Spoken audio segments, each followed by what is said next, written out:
Good evening students. मैं भगवान दास मानस classes में स्वागत करता हूँ। इसके पहले जो मैंने पुर्तगालियों पर वीडियो बनाया था उसमें मैं यहाँ तक बताया था कि अकबर ने किस प्रकार चटकाओं से पुर्तगालियों को भगा दिया था। अब हम आगे बढ़ते हैं, हम देखते हैं कि पुर्तगाली कोंकण और मलाबार तट, ये आपको पड़ता है केरल का, और गोवा का तट जो होता है यही मलाबार तट कहलाता है। वहां से काली मिर्च, अदरक, दालचीनी, चंदन और हल्दी आदि का निर्यात करते थे। इसमें काली मिर्च बहुत ही इंपॉर्टेंट था। पुर्तगाली गवर्नर अल्फांसो डिसूजा के समय प्रसिद्ध जेसुइट संत फ्रांसिस्को जेवियर भारत आया। फ्रांसिस्को जेवियर ईसाई धर्म का प्रचारक था। उसके बाद ईसाई धर्म का मुगल दरबार में प्रवेश फादर एक्वाविवा तथा मोन्सेरात के नेतृत्व में हुआ। ये प्रॉब्लम पूछा जाता है कि अकबर के दरबार में कौन सा ईसाई गया था, संत गया था, तो फादर एक्वाविवा और मोन्सेरात।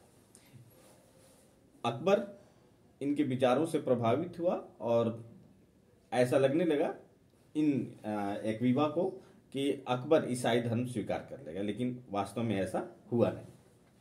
पुर्तगालियों ने भारत में गोथिक स्थापत्य कला का आगमन हुआ। मतलब पुर्तगाली जब भारत आए तो गोथिक स्थापत्य कला ये है कि ये मकान बनाने की एक कला है। इसमें मेहराब का ज्यादा महत्व दिया जाता है। मेहराब मूल रूप से होता है। तो पुर्तगाली चूंकि यहाँ आए थे तो रहने के अपने मकान इसी स्थापत्य कला के अनुसार बनाते थे, जिसका नाम था गोथिक स्थापत्य कला। और पुर्तगालियों ने ही भारत में तंबाकू की खेती और जहाज निर्माण तथा प्रिंटिंग प्रेस लाए की शुरुआत की। पुर्तगाली और भारतीय जड़ी बूटी औषधि पर यूरोपीय लेखकों द्वारा पहला वैज्ञानिक पुस्तक 1563 में गोवा से प्रकाशित हुआ। तो ये भी एक क्वेश्चन है कि प्रिंटिंग प्रेस कहाँ स्थापित हुआ, तो गोवा में। और पहला जो पुस्तक वैज्ञानिक पुस्तक था जो भारतीय जड़ी बूटियों पर था वो 1563 में प्रकाशित हुआ। पुर्तगाली साम्राज्य का भारत में पतन के कारण, अब इनके पतन के कारण एक ये था कि ये धार्मिक रूप से असहिष्णु थे। क्यों? कि भारतीयों के साथ इनके धार्मिक मामले में हस्तक्षेप करते थे। जैसे मैंने इसके पहले बताया था कि एक वायसराय था जो पुर्तगालियों को प्रोत्साहित करता था कि भारतीयों से शादी करे और यहीं बसे अस्थायी रूप से। फिर उसके बाद वो ईसाई धर्म स्वीकार कर लेते थे। उसके बाद इन्होंने मंदिरों को गिराना शुरू किया। स्थिति ये आई कि गोवा और दीव में कभी कभी तो जो व्यापारी वर्ग बनिया था, जब देखा कि मंदिर गिरने लगा तो उन्होंने गोवा और दीव को छोड़ दिया था। तब पुर्तगालियों ने सबक सीखा कि नहीं, ये तो यदि ऐसा करेंगे तो सभी व्यापारी बाहर हो जाएंगे, फिर इनको व्यापार में नुकसान होगा। तो फिर उस नीति को इन्होंने वापस ले लिया। तो एक तरह से तो था ही धार्मिक असहिष्णुता, और गुप्त रूप से लूटमार और डकैती की नीति अपनाते थे। ये पुर्तगाली भारतीयों से धोखेधड़ी की किसी तरह से आते थे और उनको पैसा बनाना था, बिजनेस करना था, लेके चले जाते थे।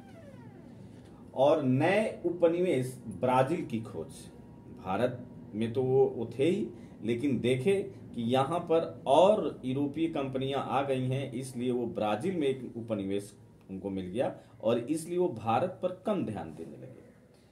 और इसके अलावा यूरोप में धार्मिक क्रांति के बाद पूरब से व्यापार करने के लिए अंग्रेज, डच और फ्रांसीसी भी आए, तो उससे इनकी प्रतिस्पर्धा हुई। क्योंकि धार्मिक क्रांति के बाद यूरोप में पोप का शासन नहीं रहा। और उसके बाद दूसरा एक अन्य कारण ये था पुर्तगाली कंपनी का कि ये सरकारी नियंत्रण में था। सरकारी नियंत्रण के कारण ये इसका संचालन ढंग से नहीं होता था और इसका नतीजा ये हुआ कि पुर्तगालियों को भारत छोड़ना पड़ा। लेकिन फिर भी ये किसी न किसी तरह से देश आजाद होने तक ये रहे और गोवा 1561 में आजाद हुआ, यानी लगभग 1961 में गोवा आजाद हुआ, जबकि 1947 में भारत आजाद हुआ था। तो आजादी के बाद तक भी ये रहे। स्टूडेंट्स, पुर्तगालियों के बाद मैं डचों का जिक्र करूंगा। डच 1602 में डच ईस्ट इंडिया कंपनी की स्थापना डच संसद द्वारा किया गया। इस कंपनी का नाम था वेरिंगदे ऊस्ट इंडीज कंपनी, VOC। एक्चुअली ये डच लैंग्वेज है। देखिए आपने जो कंपनी का स्पेलिंग है GNIE है, ये डच इंग्लिश है। डच भारत से नील, सोरा और सूती वस्त्र का निर्यात करते थे। डचों का भारत के व्यापार में एक मुख्य योगदान ये था कि जिस तरह से पुर्तगालियों ने काली मिर्च को बढ़ावा दिया, उसी तरह से डचों ने भारत के सूती वस्त्र उद्योग को बढ़ावा दिया। इनके निर्यात करने से भारत में सूती वस्त्र काफी फला फूला।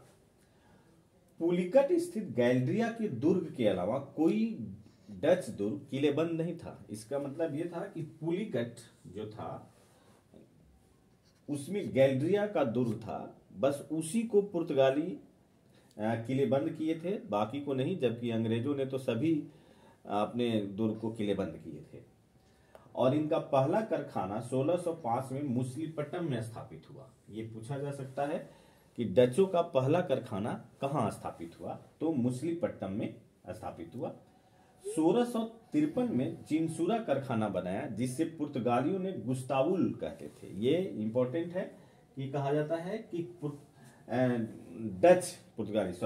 डच जो है, डच चिंसूरा की कारखाना को गुस्ताउल कहते थे। डचों ने पुर्तगालियों को भारतीय व्यापार से बाहर किया। पहले पुर्तगालियों का वर्चस्व था, लेकिन डचों ने उनको भारतीय व्यापार से बाहर किया। 1759 में बेदरा का युद्ध ये बंगाल में लड़ा गया। अंग्रेजों ने डचों को हराया और इस तरह से डचों का भारत से अंतिम रूप से हो गया, पलायन हो गया एक तरह से, क्योंकि अंग्रेज अब वर्चस्व स्थापित करने लगे और डच भी वो उनका भारत से व्यापार करने की अपेक्षा वो ज्यादातर इंडोनेशिया, मलाया उधर के व्यापार पर ज्यादा ध्यान देते थे। इसलिए उन्होंने भारतीय व्यापार पर ध्यान नहीं दिया और अंग्रेज इस पर ध्यान दिए और बाद में भारत पर वो अपना शासन करने में सफल हुए। एक और जो डच थे, डच पैगोडा नाम का एक सिक्का चलाए थे। ये स्वर्ण सिक्का होता था, इसी से लेकर के अपना सामान खरीदते थे और यूरोप ले जाते थे। ये बेदरा का युद्ध ही डचों का अंतिम युद्ध हुआ, क्योंकि उसके बाद वो कर नहीं पाए अपना व्यापार का विस्तार और फिर उनको भारत छोड़ना पड़ा। स्टूडेंट्स, मैं इस वीडियो में पुर्तगाली और डचों को समेटने की कोशिश किया। डच से संबंधित इतने ही ज्यादा प्रॉब्लम पूछे जाते हैं, ज्यादा नहीं कि उन्होंने किस व्यापार को महत्व दिया